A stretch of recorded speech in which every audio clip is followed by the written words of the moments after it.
Ayan, magluluto tayo ng gabi. Gabi sa Ilonggo. Ayan. Gata lang ilagay natin. Siyempre, asin, magic sarap, then luya. Okay na to. Ayan. Inihalo ko na rin yung balagay. Yung mga walang lagay. Bumili na ng balagay. Toink. Okay. This is my ingredients. Gata and luya. Okay.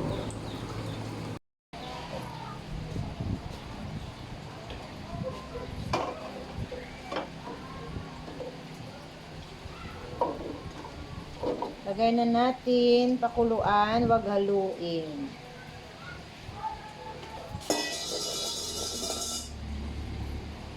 Ay, balat lang.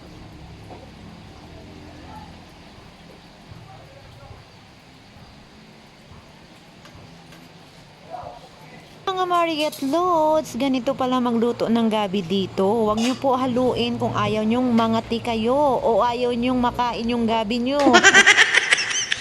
Alaman nyo naman po kung luto na yan kasi nga, 'di ba?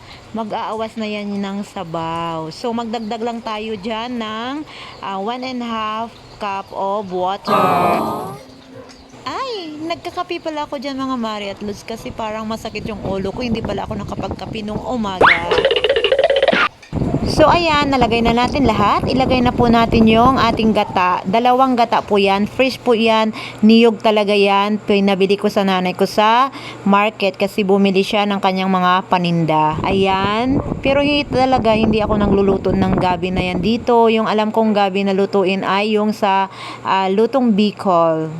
Dry yun siya. Dito kasi yung gabi dito pag nagluto ay merong sabaw. Oh my God. Kaya na nga lahat mga Lodi at Mari, nilagay ko na lahat ng ingredients, asin, gata, tapos 1.5 cup of water, dinagdagan ko, tapos magic syrup, din paminta, ganyan lang siya. Hindi ko na nilagyan ng paanghang kasi nga, maanghang na sili kasi nga ayaw ng nanay ko ng maanghang. So ayan na, ilagay na natin lahat yan, tapos pakuluin in a medium heat of fire.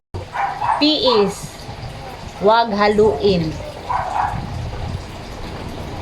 Kasi pag hinalo mo, halu-haluin mo, kati-kati ang abutin.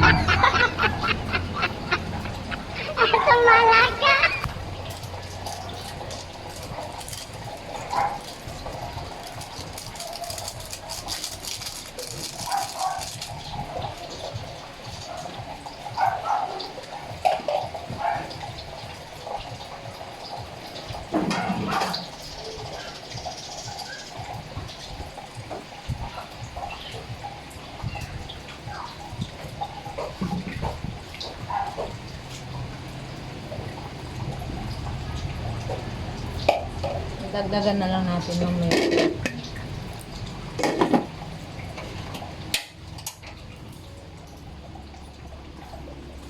Ayun na.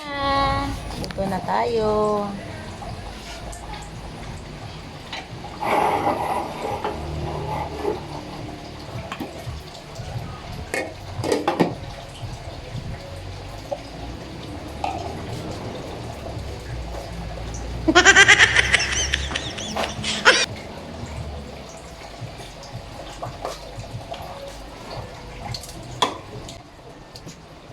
See you in 40 minutes. Bye. Sana natin. Ayan.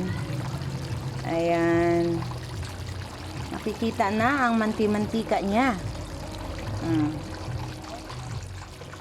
Patuyuin na lang natin yan mga lods.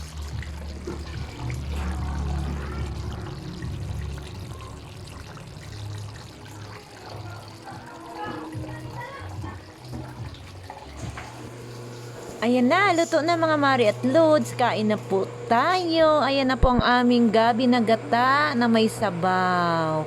Maraming salamat sa panunood. Thank you for watching. God bless everyone. Ciao!